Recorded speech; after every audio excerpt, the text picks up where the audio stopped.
What if I told you that starting next week, no driver in Australia, not one, will be able to escape what's coming? Not the careful driver, not the experienced driver, not even the driver who hasn't had a single fine in 20 years. Every single person behind a wheel in this country is about to be affected, and the ones who don't know about it yet, they're the ones who are going to pay the heaviest price. I know that sounds dramatic, but stay with me, because everything I'm about to share with you is real. It's happening right now, and by the end of this video, you'll understand exactly what's coming, why it matters, and what you need to do before next week arrives. This is AU Driving Insider, and this might be the most important driving video you watch all year. Let's go back about 18 months. Australia's road toll was climbing. State governments were watching the numbers with growing alarm. In New South Wales alone, fatalities on the road had increased for 2 consecutive years. Victoria was reporting similar trends. Queensland's highway death statistics were making front-page news. And across every state, the data was pointing to the same cluster of causes: distraction, speed, drug driving, and fatigue. Behind closed doors, transport ministers, police commissioners, and road safety agencies began meeting. They weren't just talking about tweaking existing laws, they were talking about a complete cultural reset on Australian roads. A crackdown so comprehensive, so far-reaching, and so technologically advanced that it would fundamentally change the experience of driving in this country. Those conversations became policy. That policy became legislation. And that legislation, it comes into full force next week. So let's talk about exactly what's in it, because the details matter enormously, and most drivers have no idea what's actually coming. The first thing you need to understand is the sheer scale of the new enforcement infrastructure that has been quietly built across Australia over the past year. While most people were going about their lives, governments were installing, upgrading, and activating a network of surveillance and detection technology on Australian roads that is unlike anything this country has ever seen before. Thousands of new AI-powered cameras have been installed across motorways, highways, suburban streets, school zones, and regional roads. These are not the old-style fixed-speed cameras that flash when you pass them. These new cameras are intelligent. They use artificial intelligence to analyze footage in real time. They can detect mobile phone use inside a vehicle, even through tinted windows, even at night, even in heavy rain. They can identify seatbelt violations. They can flag vehicles that are drifting between lanes in patterns consistent with fatigue or distraction. And they feed data directly to enforcement agencies automatically, without any human needing to review the footage first. The scale of this rollout is staggering. In New South Wales alone, the number of active camera locations has more than doubled. Victoria has deployed mobile camera units that rotate through hundreds of different locations each week, meaning there is no longer any road in that state where you can confidently say there is no camera. Queensland has introduced average speed camera corridors on its most dangerous highways, stretching for dozens of kilometers at a time. Western Australia, South Australia, and the ACT have all followed with their own expanded programs. And here's the detail that is going to surprise a lot of people. These cameras are now networked. They share data across state lines. If you accumulate a pattern of driving behavior across multiple states, that information is pooled. Australia is, for the first time, building a genuinely national picture of individual driving behavior, and that picture is going to be used. Now I want to talk about something that has caused genuine outrage among drivers who've heard about it, and that's the new on-the-spot license suspension powers that police officers are being given across multiple states starting next week. Previously, license suspensions generally required a court process. You'd get a fine, you could contest it, and a suspension wouldn't take effect until the legal process was complete. That buffer is being dramatically reduced. Under the new framework, police officers at the roadside will have the power to issue immediate suspensions for a broader range of offenses than ever before: excessive speeding, drug driving, certain mobile phone violations, repeat offenses within a short time window. All of these can now result in your license being suspended before you even get home from wherever you were driving. Your vehicle can be left at the roadside. You arrange your own way home. And your suspension begins immediately, not in 2 weeks when the paperwork processes. Right there, right then. For many drivers, this will feel shocking and unfair, and I understand that reaction. But the government's position is straightforward. If your behavior on the road is dangerous enough to trigger these powers, the road is safer without you on it while the process plays out. The rights of every other road user come first.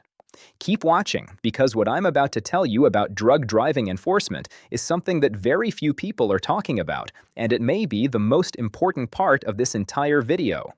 Australia's drug driving problem has been growing quietly for years. Alcohol-related crashes, while still serious, have been declining as a proportion of total fatalities. Drug-related crashes have been going in the opposite direction. Methamphetamine, cannabis, prescription medication, MDMA.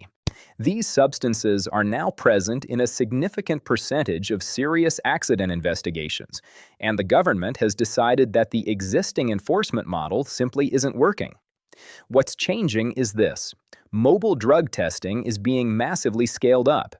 The number of roadside drug tests conducted annually is being increased by hundreds of percent in several states. New, faster testing technology has been approved that can return a result in under 90 seconds.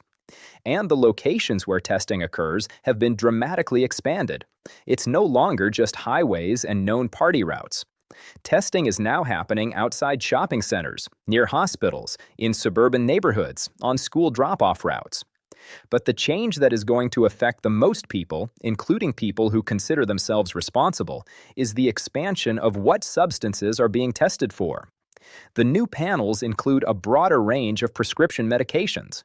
If you are taking certain medications that affect your cognitive function and you are driving, you may now be committing an offense, even if your doctor prescribed those medications and even if you feel perfectly fine. This is not a hypothetical edge case. This affects people with anxiety, sleep disorders, chronic pain, and other genuine medical conditions who have been managing their lives responsibly with prescribed medication. The advice from legal experts is clear. If you are on any medication that carries a warning about operating heavy machinery or affecting concentration, speak to your doctor this week before next week's crackdown begins. Get documented medical advice. Understand exactly where you stand.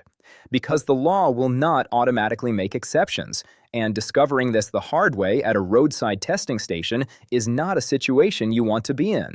Let's pause here for just a moment, because if you're finding this information valuable, and I suspect you are, then you need to be subscribed to AU Driving Insider right now. Tap that subscribe button and hit the notification bell, because this channel exists specifically to give you the information that keeps you on the right side of Australian driving law. We do the research, so you don't have to learn these things the expensive way. Subscribe now, and let's keep going. Speed enforcement. Let's talk about it, because the changes here are sweeping, and they are going to catch a lot of people completely off guard. The point-to-point speed camera network in Australia is being extended significantly starting next week. For those who aren't familiar with how these work, point-to-point cameras, unlike traditional fixed cameras, don't just measure your speed at one location. They measure your average speed across an entire stretch of road, sometimes spanning 20, 30, or even 50 kilometers. There is no way to game this system. Slowing down when you see a sign does nothing. Your average speed across the whole distance is what's being measured, and if it's over the limit, the fine is automatic. These corridors are being extended into areas where they've never operated before. Regional highways that were previously unmonitored. Coastal routes that are popular during holiday periods. Mountain roads with high accident rates. And, critically, the enforcement threshold is being tightened. Previously, there was an informal understanding that minor speed variations wouldn't be penalized. Under the new framework, the tolerance has been reduced. You are expected to drive at or below the speed limit consistently for the entire duration of these corridors. For everyday drivers, this means that the way many Australians actually drive on the highway, sitting 5 or 10 kilometers over the limit as a matter of habit, is no longer viable, not in these zones. And the zones are expanding every month. There is also a new focus on school zone speeding that represents a genuine zero-tolerance position. Cameras in school zones are being upgraded across every major city, The time windows during which school zone speed limits apply are being more strictly enforced, and the penalties for school zone speeding have been increased, not just in terms of fines, but in terms of demerit points. A single school zone speeding offense could cost a provisional driver their license. For full license holders, repeat school zone offenses now carry mandatory court appearances rather than just infringement notices. Now, here's something that hasn't gotten nearly enough attention in mainstream media, and this is exactly the kind of thing that AU Driving Insider was built to cover. The crackdown next week includes a massive increase in what's being called proactive heavy vehicle enforcement. Trucks, buses, vans, and other commercial vehicles are going to face a level of scrutiny on Australian roads that has never existed before. Weigh stations are being supplemented with mobile weighing technology. Vehicle condition inspections, checking brakes, tires, lights, and load security are being conducted at much higher frequencies. And electronic logging devices, which track driving hours and rest periods in real time, are being audited with new automated tools that can flag anomalies instantly. Why does this matter to you as a regular driver? Because heavy vehicle accidents don't just harm heavy vehicle drivers, they devastate everyone around them. A truck that's overloaded or driven by a fatigued operator is a lethal threat to every car on the road near it. The improved enforcement of heavy vehicle compliance is one of the most direct ways the government can reduce serious accident risk for all road users, and it's a part of this crackdown that deserves to be taken seriously. If you regularly drive on highways where heavy vehicles are common, and in Australia that's most major roads, this change is meaningful for your safety in a very direct way. Let's talk about something personal for a moment, because I think it's important.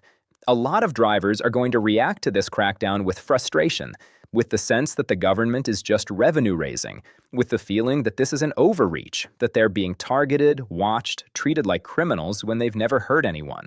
I hear that, and I think that frustration is understandable. Nobody likes feeling surveilled. Nobody enjoys the idea that a camera somewhere is tracking their every move on the road. But I want to offer a different perspective, because the data behind these decisions is not manufactured. The road toll in Australia is not a political talking point. These are real deaths, real families receiving the worst phone call of their lives, real communities losing people they love. And the honest truth is that the majority of those deaths involve behavior that drivers chose, consciously or unconsciously. Speeding because they were running late, checking a message because it felt quick, getting behind the wheel after a late night because they told themselves they were fine. The crackdown is not about punishing good drivers.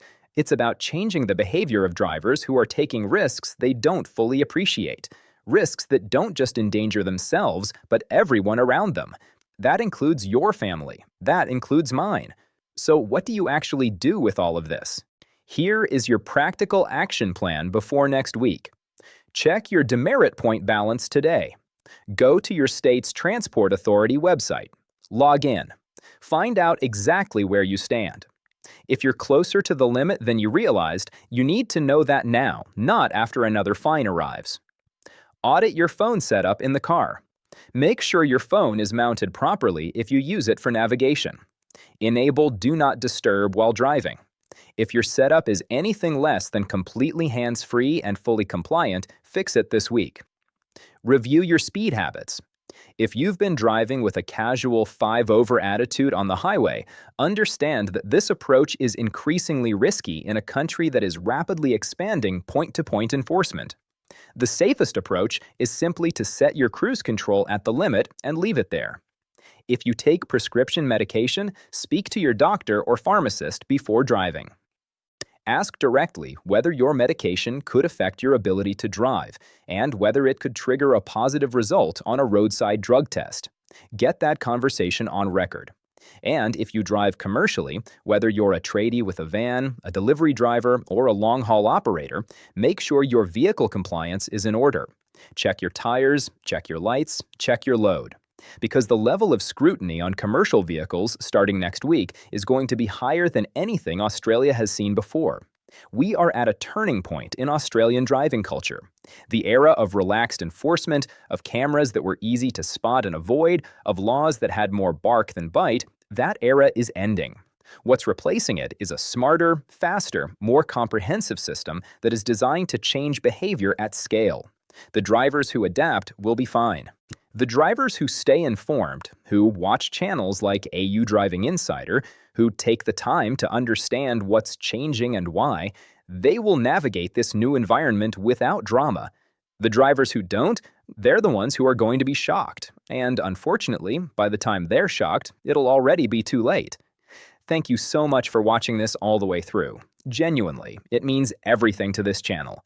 If this video gave you something valuable, please hit the like button right now. It helps AU Driving Insider reach more drivers who need this information before it's too late for them. Drop a comment below. Tell me, what part of this crackdown concerns you the most? Is it the cameras, the drug testing, the on-the-spot suspensions? I want to know what you're thinking, and I respond to comments personally. And if you are not yet subscribed to AU Driving Insider, please do it now. Hit subscribe, hit the bell, and make sure you never miss a video like this one. Because in the world of Australian driving law, what you don't know absolutely can hurt you. Drive smart, stay safe, and we'll see you in the next one.